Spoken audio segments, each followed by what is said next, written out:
I was 6.5 years old when the Kent State Massacre took place, and yet it still has made a lasting impact on my life. The tragedy happened close to where I live, Northeast Ohio, and 20 years after it happened, my friend's aunt took us on a tour of the campus where she had been a student, and we saw the landmarks and the locations where the shootings took place. Back in 2016, on January 12th, I put together a proposal for a new play called The Commons, Four Still Dead in Ohio. And this being the 50th anniversary of the event this year, I was hoping to produce the play at a local theater. Unfortunately, with all the recent events happening, every theater and all their productions have been shut down, so my plans had to be put on hold. But I'm hoping today to give you a sense of what I had planned to put on stage to commemorate the tragedy that happened 50 years ago today. Here's the original proposal.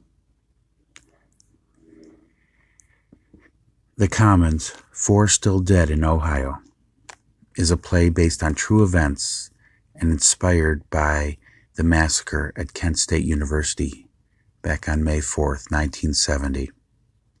The shooting of 4 student protesters by the National Guard was an unthinkable and unnecessary tragedy, especially knowing that they were shot by soldiers not much older than their victims.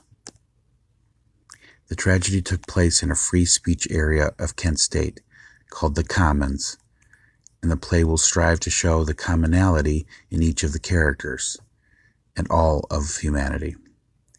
The fact that the killings and their consequences still resonate with society today is an example of how war can affect not only the people directly involved, but the world as a whole. The story will be told from many contrasting viewpoints, from the 4 students who lost their lives that day, to the National Guard soldiers who weren't much older than their victims, along with politicians, educators, parents, proprietors, and bystanders caught in the chaos. The timeline of the play will move forward and backward from the moment the shots rang out in the Commons area on campus. From a standoff across a rope fence to a peaceful protest. From 4 bodies on the ground to a candlelight vigil. From heated confrontations to a young student placing a flower in the barrel of a soldier's gun. This play will be told through a series of stark and searing stage tableaus. Actors will literally transform on stage from students to soldiers and vice versa, which will help drive home the point that the 2 groups may be more similar than meets the eye. During the play, a series of real-life events will be recreated or touched upon, including a campus demonstration with student leaders issuing a call to bring the war home, a peaceful protest culminating with a group of history students bearing a copy of the U.S. Constitution to symbolize that the president had killed it, volatile protesters throwing rocks, bottles, and cheering the burning of an ROTC building, the mayor requesting that the National Guard be sent in to help. During a press conference at the local firehouse, an emotional governor pounding on the desk and calling for the student protesters that they were un-American. University officials attempting to ban the gathering, handing out 12,000 leaflets stating that the event was canceled. The protest beginning with the ringing of the campus's iron victory bell. A campus patrolman riding in a National Guard jeep approaching the students to read them an order to disperse or face arrest. Troops with bayonets fixed on their rifles, beginning to advance upon the hundreds of unarmed protesters. Confusion and conflict between the guardsmen on whether to shoot at the protesters or not.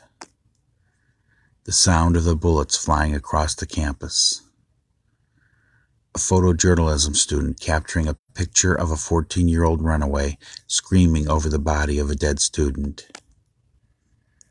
After the shooting, a geology professor pleading with students to leave the commons and to not give in to violent escalation. The subsequent revelation that 4 pistol shots and a violent confrontation occurred approximately 70 seconds before the National Guard opened fire. And a candlelight visual remembering the lives that were lost that day. Since I came up with that proposal 5 years ago, I realized that I wanted the play to have a bigger scope. I was hoping to make it an immersive, interactive experience. And to that effect, I expanded the timeline of the play and also the events. So now the play starts much earlier at Woodstock. This is the outline of the play. It will give you an idea of what the play would have captured on stage. Actually, I was at one point hoping to do it at a theater where I could start the action outside, have the audience in the parking lot as we were recreating Woodstock in an outdoor setting, and then take the play inside to continue it and show what happened at the campus. So all good ideas that hopefully will one day still be produced on stage. But for now, here is the outline of the Commons. Music is heard faintly in the darkness, then the volume rises. Lights up on the concert at Woodstock. Cast members are enjoying themselves, singing, dancing, laughing, kissing, tripping, with many more concert goers from archived videos projected on the walls behind them. They spend a glorious day in the sun, then a wild night, then a dreary spell in the rain, and finally a mellow morning on the last day of the concert. Once the concert ends, they hitchhike, walk, or run, making their way back to their homes. The lights dim as each cast member steps into the darkness and then slowly emerges, either dressed as students or dressed as soldiers. The lights brighten and the students head off to class while the soldiers head off to training. A recreation of a day in the life of these young people follows, with radio songs, announcements, recordings, etc., accompanying their activities. The students sit in class, eat lunch, study, play frisbee, and hang out. The soldiers, meanwhile, are following commands from an unseen instructor, doing calisthenics and roughhousing in their barracks. Suddenly, a series of explosions stops everyone in their tracks. Projections of the Vietnam War appear behind them, and they stop what they are doing and watch in horror at the scenes. From the chaotic noise comes a voice of an announcer on the radio. At the end of the 1960s, the Vietnam War seemed to be winding down.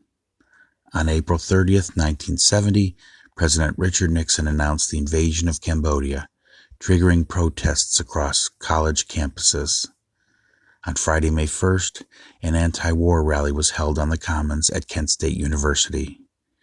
Protesters called for another rally to be held on Monday, May 4th, 1970. Disturbances in downtown Kent that night caused city officials to ask Governor James Rhodes to send the Ohio National Guard to maintain order. Troops put on alert Saturday afternoon were called to campus that evening after an ROTC building was set on fire. Sunday morning, this is what Governor Rhodes had to say during a press conference at the Kent Firehouse regarding the Kent State student protests. and during the following speech, repeated pounding on a desk can be heard. The voice of Governor Rhodes. We've seen here at the city of Kent, especially, probably the most vicious form of campus-oriented violence yet perpetrated by dissident groups in response to the war. They make definite plans of burning, destroying, and throwing rocks at police and at the National Guard and the Highway Patrol. This is when we're going to use every part of the law enforcement agency of Ohio to drive them out of Kent. We're going to eradicate the problem. We're not going to treat the symptoms.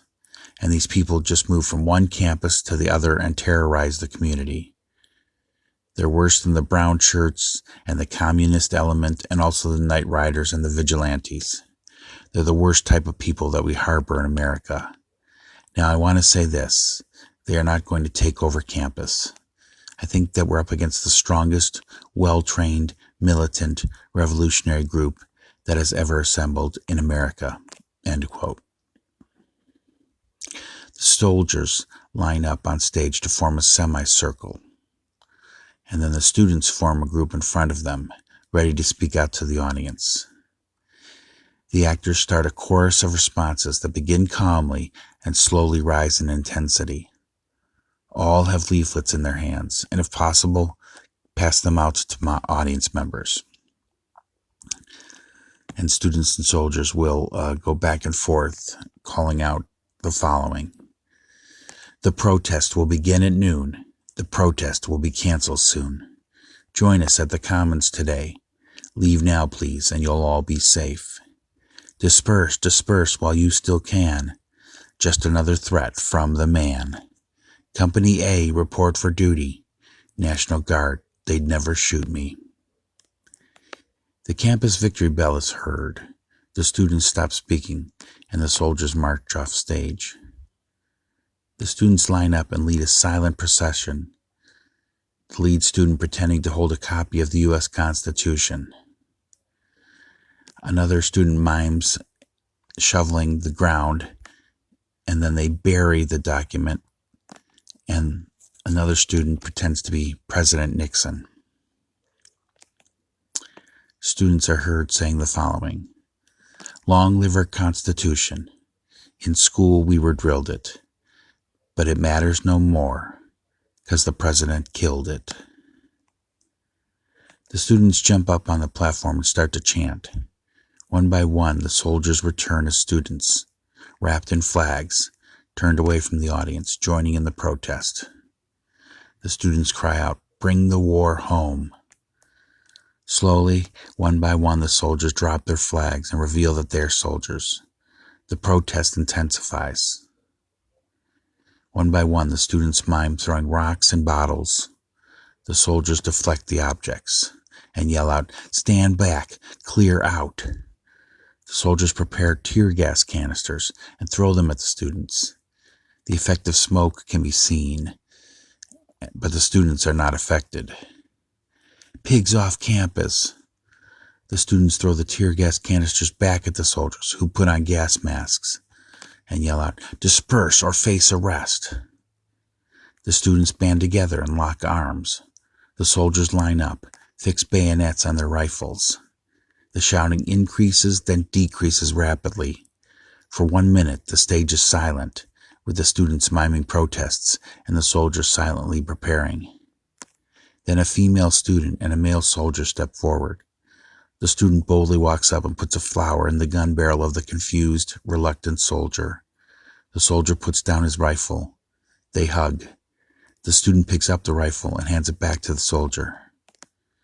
Slowly they return to position as shouting increases until it reaches a climactic level. Soldiers shout, "Clear the commons." Students reply, "Hold the commons." Soldiers say, "Take the commons." Students say, "Leave the commons." The soldiers begin to advance on the students, who start to retreat. The soldiers form a huddle, pointing and arguing about what to do next. The students also gather, arguing and looking at the soldiers. The following lines are shouted and repeated until the noise is deafening. Soldiers say, "Guard, all right, prepare to fire, get down." And the students say, "Come on, watch out, be careful." The following lines are heard, intermingling with each other, students and soldiers together.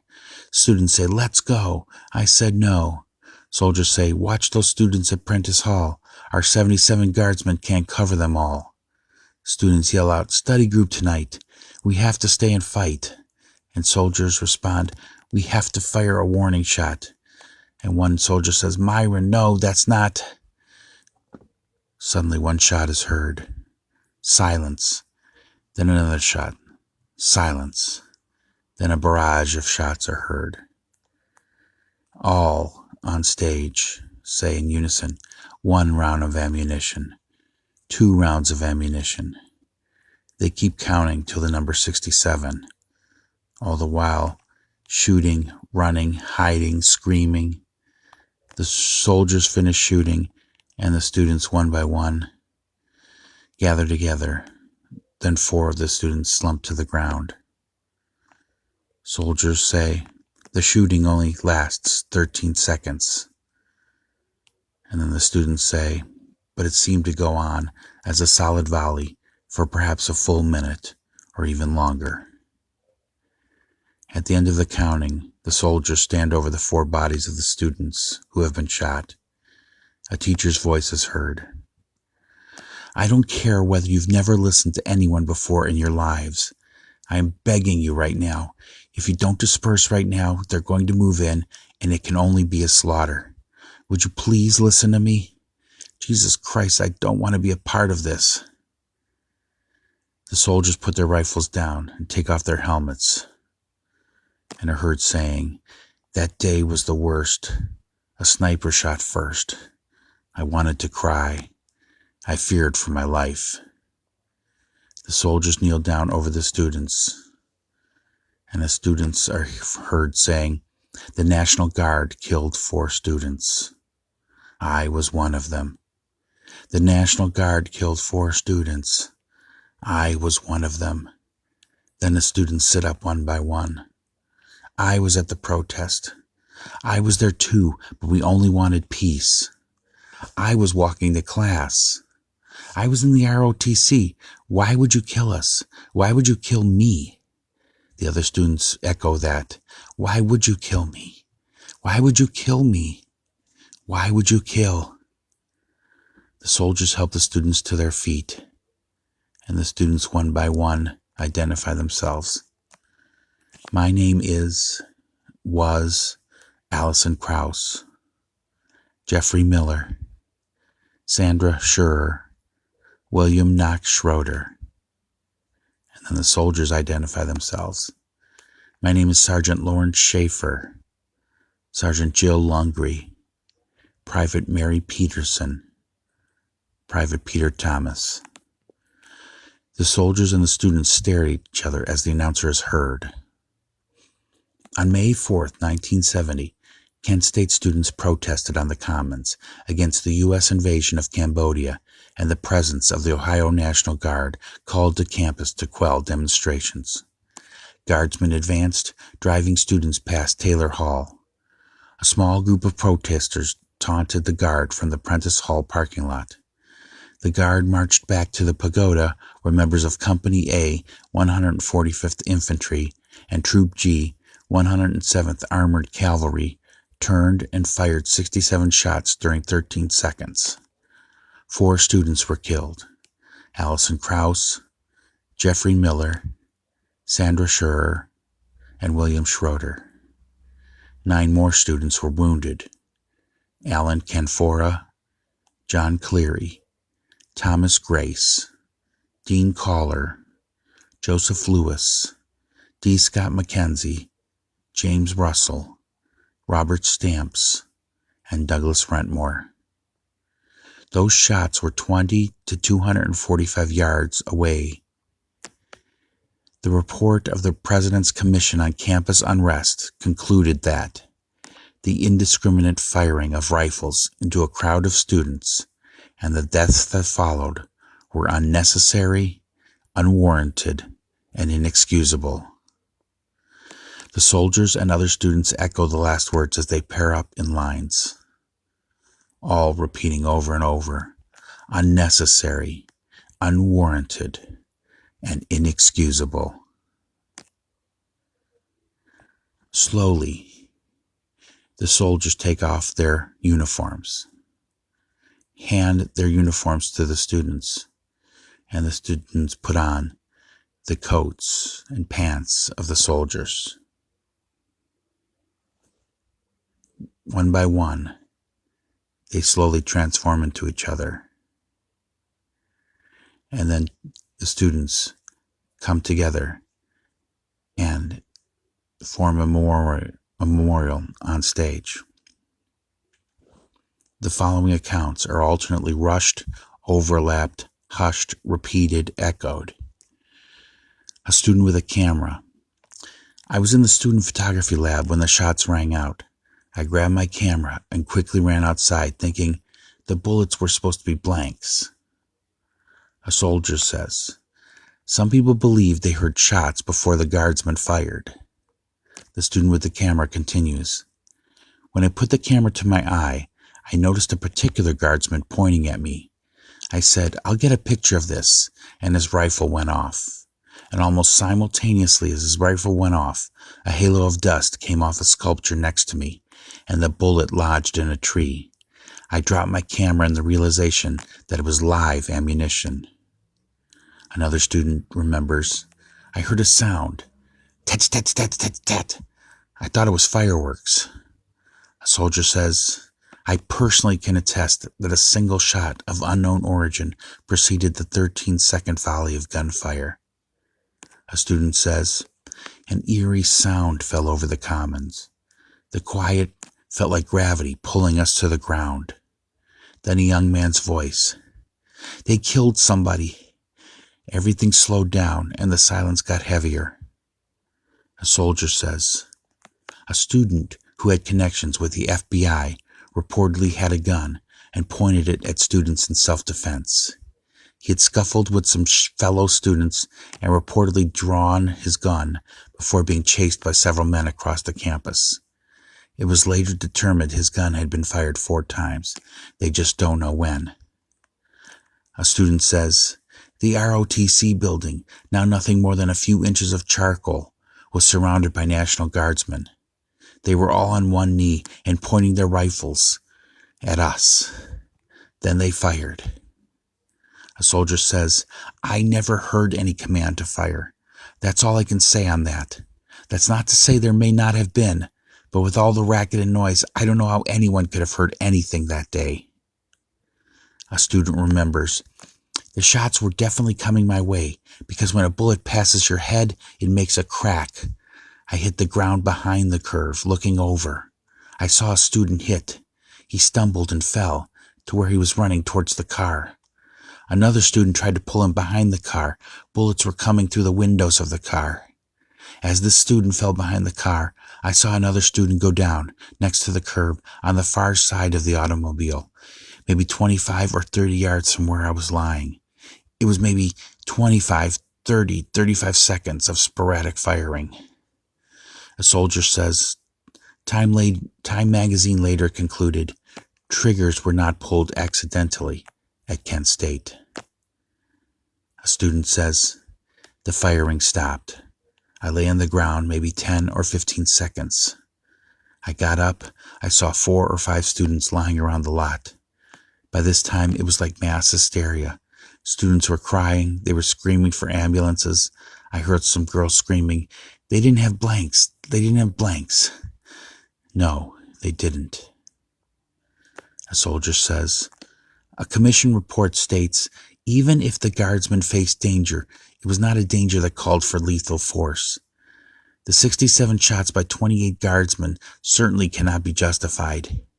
Apparently, no order to fire was given, and there was inadequate fire control discipline on Blanket Hill. The Kent State tragedy must mark the last time that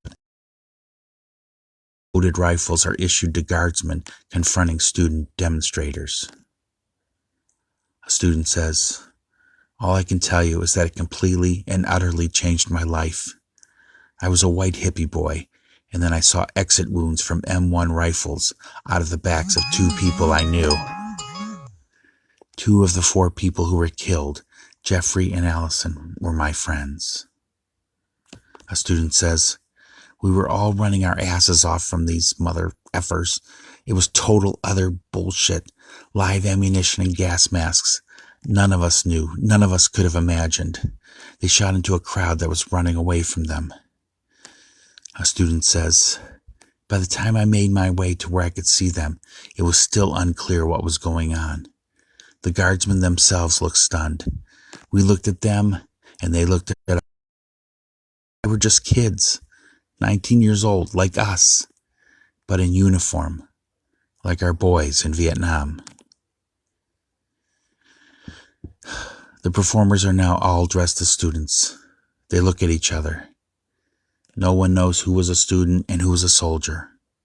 A candle is lit, then the flame is shared with the others on stage. One of the performers begins singing an inspirational song, and throughout the song others join in. The candles may even be spread out into the audience if possible. At the end of the song, they begin to extinguish their candles one by one.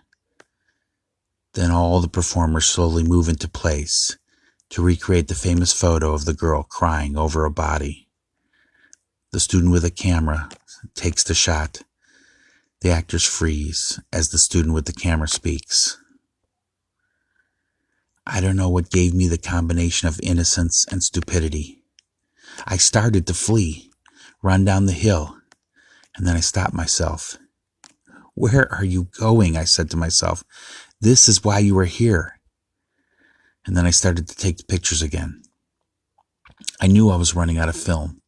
I could see the emotion welling up inside of the girl. She began to sob, and it culminated in her saying an exclamation. I can't remember what she said exactly, but it was something like, and all the performers turned to the audience and say in unison, "Oh my God."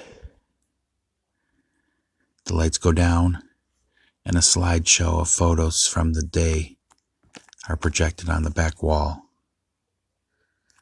with the portraits of the 4 dead students, the last images that are shown to the audience. Blackout. That is just a outline of the production I was hoping to produce today and this week to commemorate the Kent State tragedy. I took most of those quotes from the internet, but I was hoping to ultimately meet with people, research more, get firsthand oral accounts of what had happened that day, and really develop the play further. Maybe after everything that's happening, maybe next May 4th, I will be able to complete the project and put it up on stage here in Northeast Ohio. But for today, I hope that everybody takes a moment just to remember the tragic loss that we had to deal with 50 years ago on the Kent State campus. The families, the students, the soldiers, again, the whole point of my play is that the students and the soldiers were really all just young individuals thrown into a situation that got way out of hand. Thank you for listening. Goodbye.